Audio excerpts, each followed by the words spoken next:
Let's make it technical in 1/35 scale along with a simple base for it.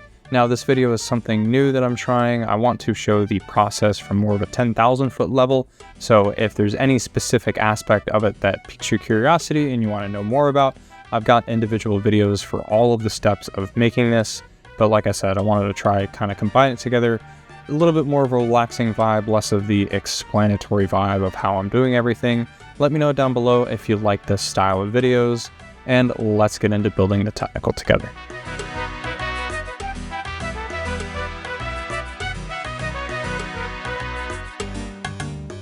So this project really spawned from this Christmas ornament that Kilo put out. It's just a simple little technical, and I wanted to recreate it in 1/35 scale, so I've picked up some sagged wheels from DEF model and a photo etch set from Voyager that goes along with this technical kit from Meng.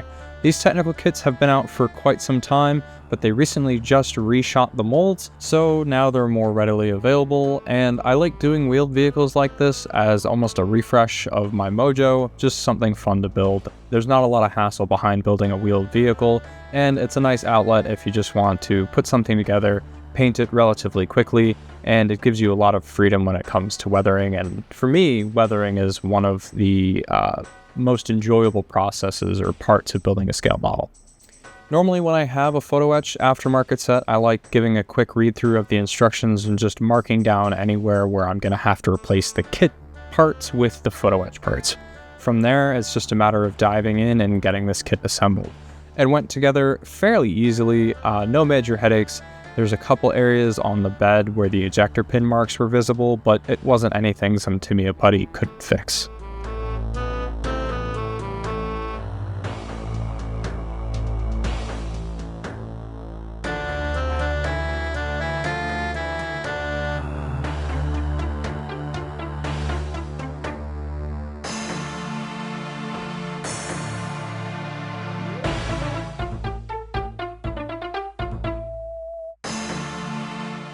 The kit exhaust was solid, so I went ahead and drilled it out. I usually tend to do stuff like this just because it adds a little bit of extra detail and realism. I also used some Tamiya putty to create a rough texture on the exhaust, kind of to help the weathering by making it look a little rusty and corroded.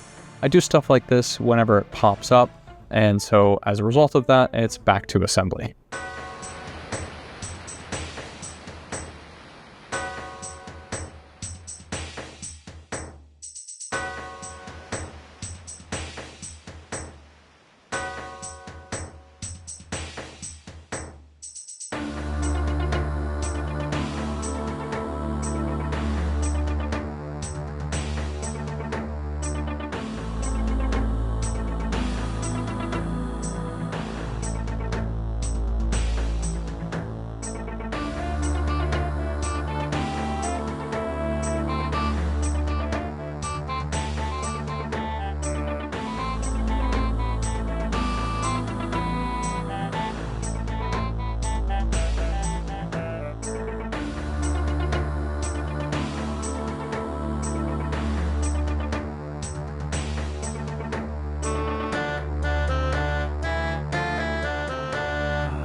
If you're going to be doing a lot of photo etch bending, I highly recommend getting a photo etch bending tool.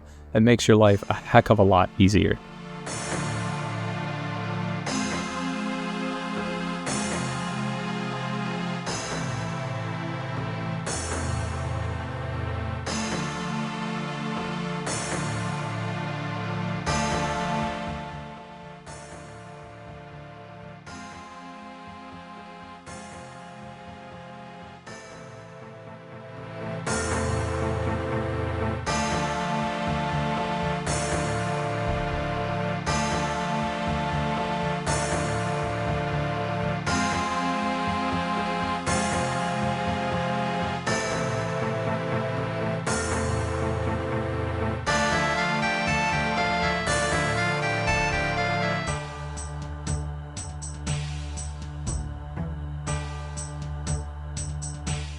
And assembly is complete. Like I said, nothing too crazy with this kit.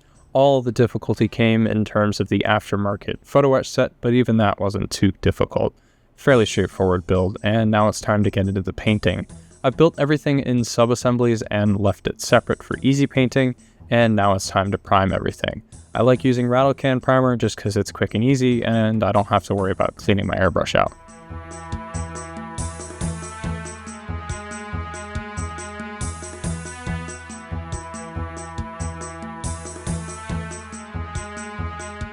I don't normally reach for this when I'm working on a military model, but I wanted to use the Zero Paints Textured Black to make the seats look a little bit like cloth seats, and I'm going to apply it heavier on the frame to give it the appearance of having an undercoating.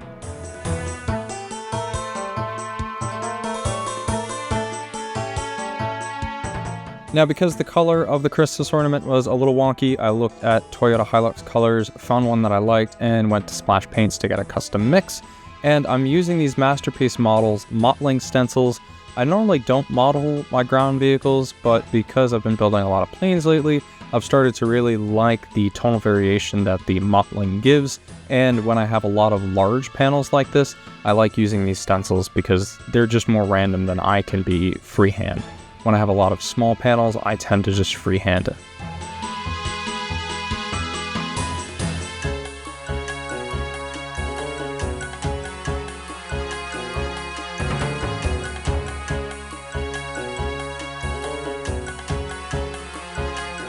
So once the mottled pre-shade is done, I do a thin blend coat over top, and now all that's left is a few areas of black accents. I just need to mask this and then paint those.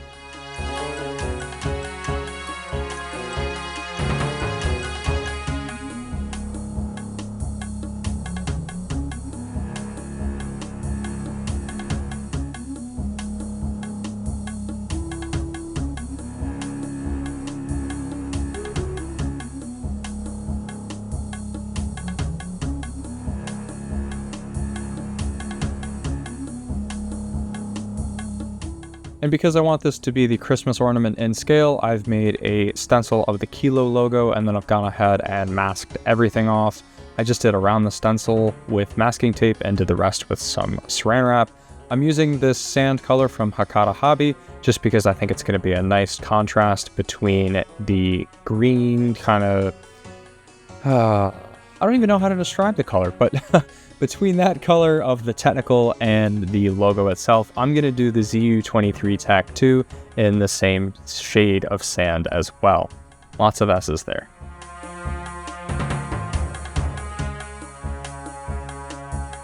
And like I just said earlier, when I have a lot of smaller panels, I mottle freehand because the panels on the ZU-23-2 are pretty tiny, and I can't get the stencil in there even if I tried. I'm just going to do the whole thing freehand.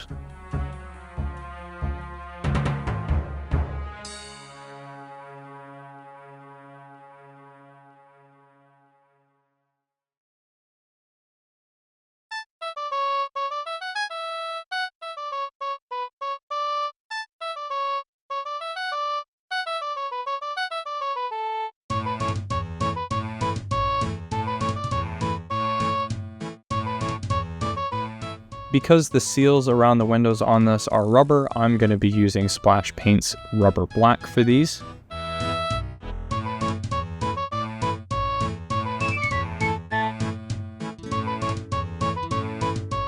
And with everything painted, well, almost everything painted, I've still got a little odds and ends. I'm going to begin assembly of kind of the major components. I'm going to leave the doors off, the windows out, and the roof off so I can get into the cab and do the weathering I need to in there, as well as leave the ZU-23-2 off, just so I can weather the bed appropriately, and I have some odds and ends like the guns that I still need to paint. I'm just going to blacken them up pretty much.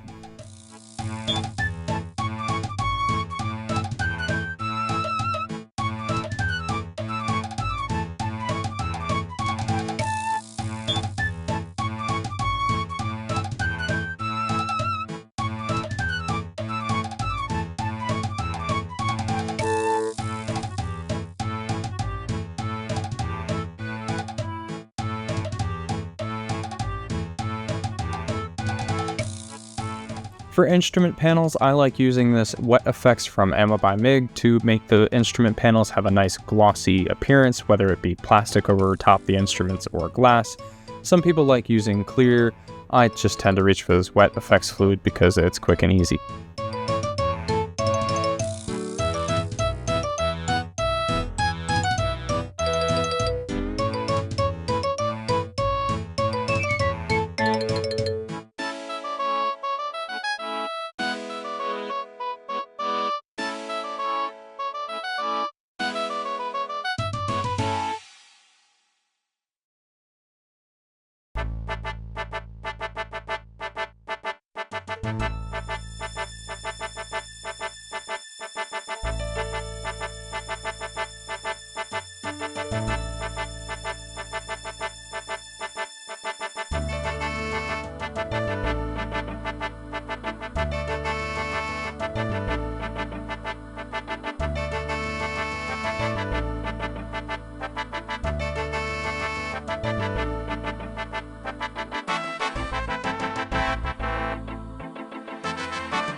And then with everything painted, this is kind of what it would look like factory fresh. Obviously the I-beams that the ZU-23-2 rested on would not be black.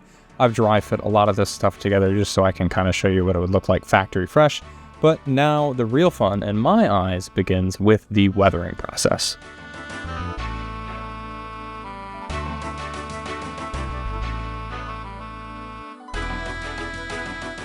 Because I use a lot of oil paints in my weathering process and I want sufficient time to dry between each layer, I'm going to begin the process of aging the tires. I use Splash Paint's Rubber Black, which is great for a brand new tire, but these tires have been in the desert. So I'm just going to sponge on a color that I think represents an aged tire, which in this instance is brown. Kind of that brown that you get from an old oxidized tire. I'm just going to sponge it on, let it sit, and then use a brush damp with mineral spirits to blend it in, almost like a very fine scale oil pin wash.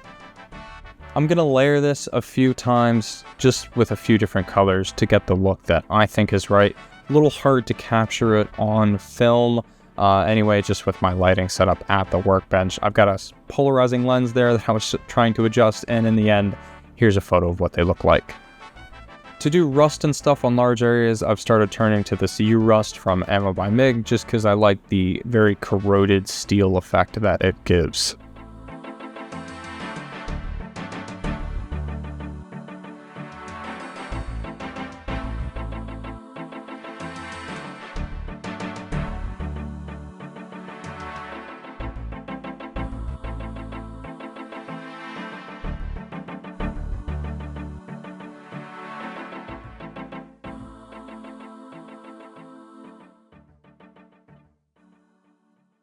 And while the wheels are drying, I'm going to move on to doing rust chips around high wear areas. I always tend to do rust chipping with the sponge chipping effect and then scratches with a brush, just because I like the random variation that the sponge gives.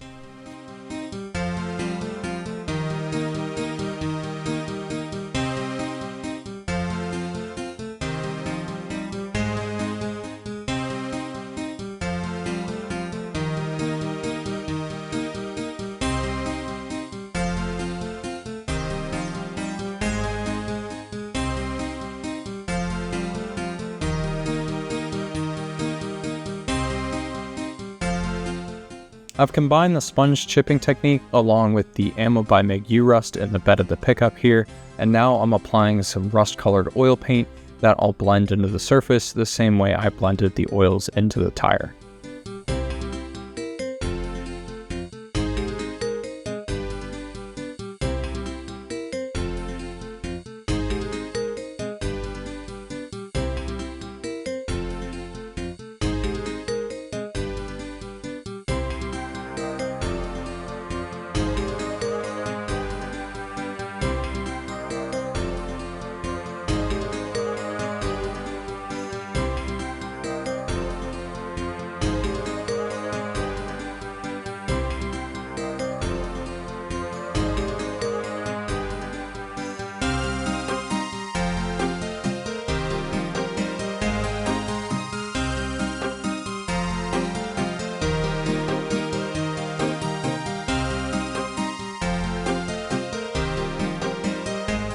When I do scratches with acrylic paints, I like to do a light color, and then I'll go through with a darker color on top of that light color.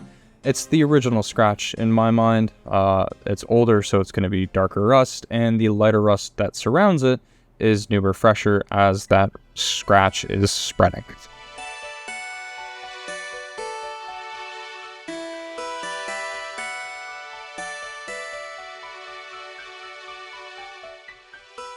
And of course, you can't forget the chipping on the ZU-23-2. This thing has seen a lot of use, so I'm gonna chip it pretty heavily.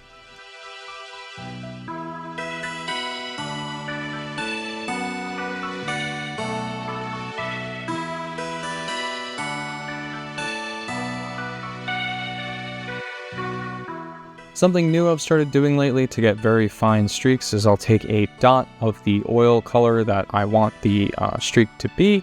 In this instance, it's rust, because I'm going to be making a rust scratch here that I want to be very fine.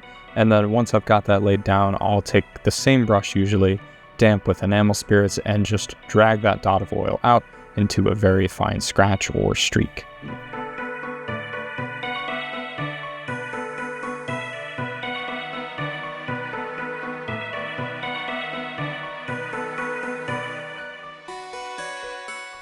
I did my pre-shading by mottling, and now it's time to come through with some oils to do a post-shade using the oil pin wash, just to add some more tonal variation to this otherwise fairly bland surface.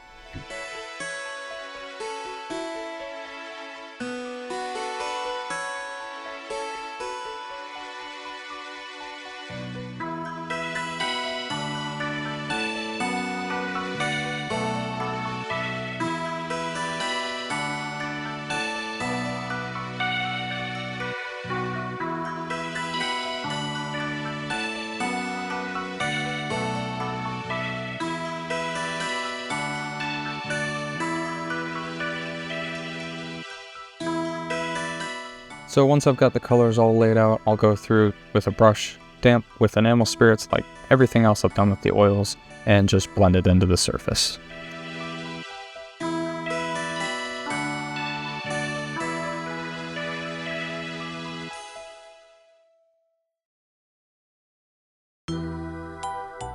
Like with the aging of the tires, it's a pretty hard effect to capture on film, so here's a still photo. It's pretty visible on the door there in the center, but it's also pretty visible on the passenger side bedside, as well as the fenders and the hood, if you kind of know what to look for.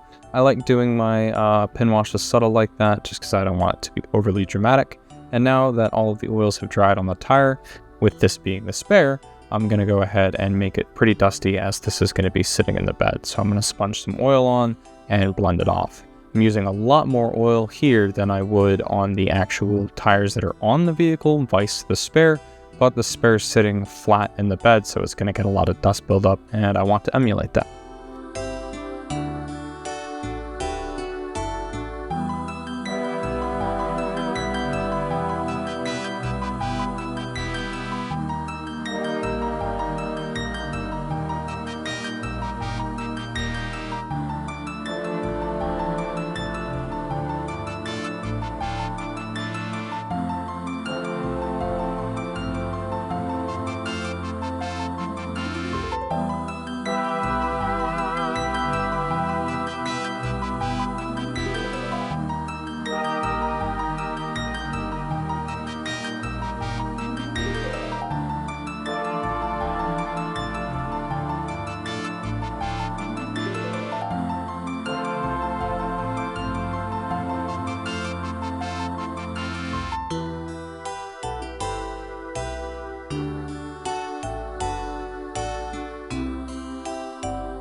And because oils are paint after all, I'm going to pick up some pigment to give it that real matte, dusty appearance.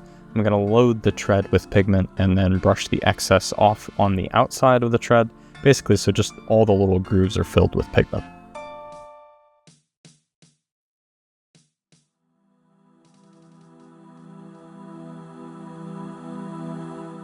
And then I'm going to use a toothpick along with the brush to just kind of randomly speckle pigments onto the surface of the tire to give some more variation to the dust on the outside of the tire.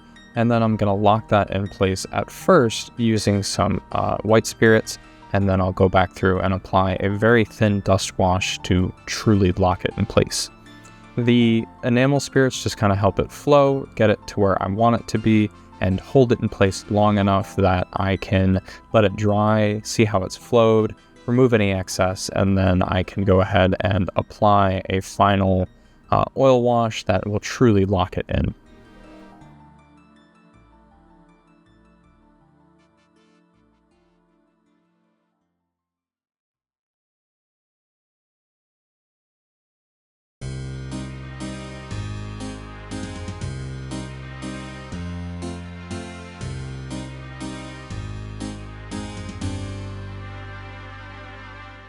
I've applied the pigments in the same manner to the undercarriage as I did the wheels, but now in this step I'm applying the oil wash that I was just talking about applying to the wheels.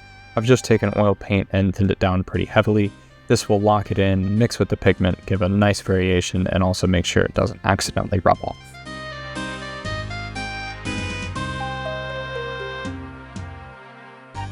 Now it's time to get the dust on the side of the vehicle. I've already done the passenger side and we'll do the driver's side together. I have started doing this by just dotting some oil paint onto the surface of kind of the general area where I want the rust. And then like I've blended the oil pin wash or anything else, I'll take a brush damp with enamel spirits, but ever so slightly damp in this instance because I don't really want to blend it too much into the surface. I just want to blend all of those dots of oil together. And I won't go too crazy with the stippling to keep it nice and tight.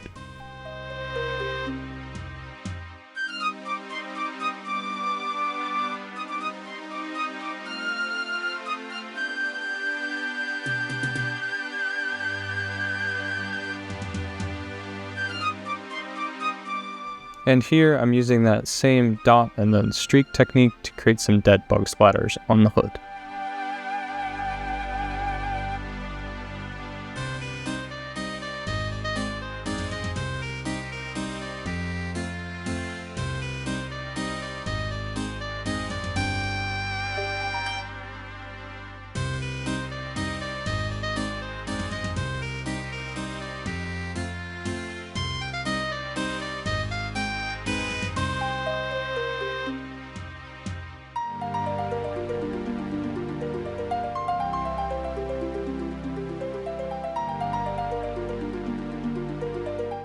With the bugs splattered, the vehicle can finish getting assembled and it's time to move on to the base, which we'll do in just a few seconds here.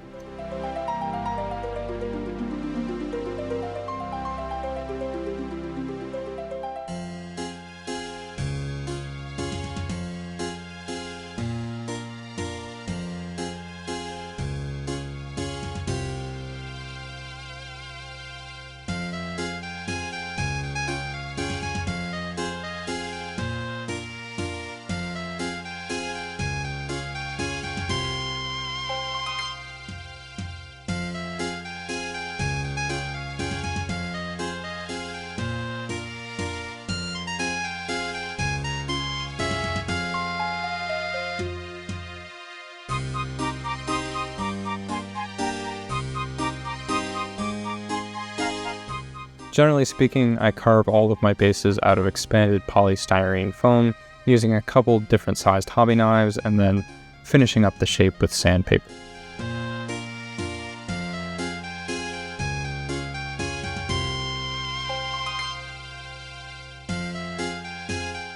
For texture and a base color, we'll be using AK Terrain's products, Desert Sand and Sandy Desert, which I'll just apply to the surface using a palette knife and blend together.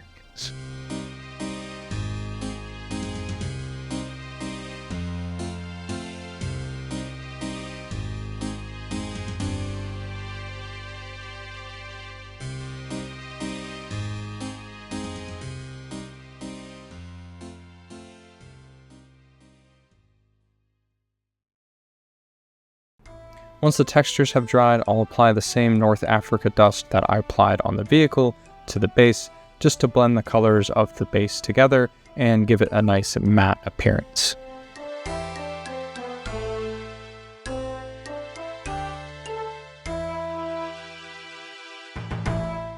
From there, I'll place some stones to add some visual interest, just placing these down without any glue at first to see if I like the position of all of them, and then adding a whole bunch of finer ones by sprinkling them over top to emulate gravel and smaller rocks that get kicked around.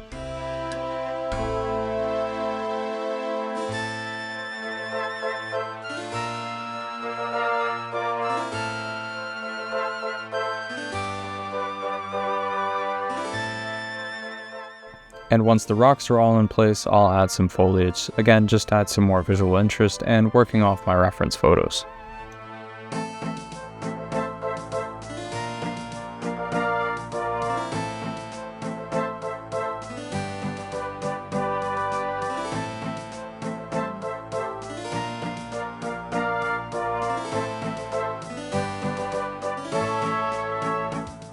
With the foliage in place, I will add an oil pin wash to lock the pigments in place and add some more tonal variation.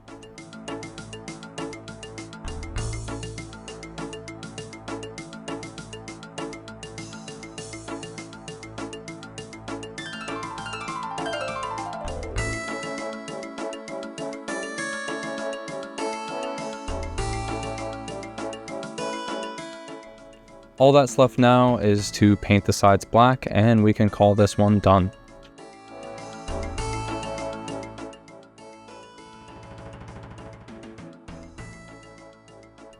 I hope you enjoyed watching the process of making this technical and the base in one complete video. Like I said at the beginning, if you are interested in any of the individual steps or techniques, I've got videos posted already of all of that, the assembly, the painting, the weathering, and the base, going more in depth on each of the steps I take. As always, thank you for watching, and if you like this video, please leave a thumbs up. It means a lot to me, and if you don't want to miss any more scale modeling videos, make sure you subscribe. See you in the next one.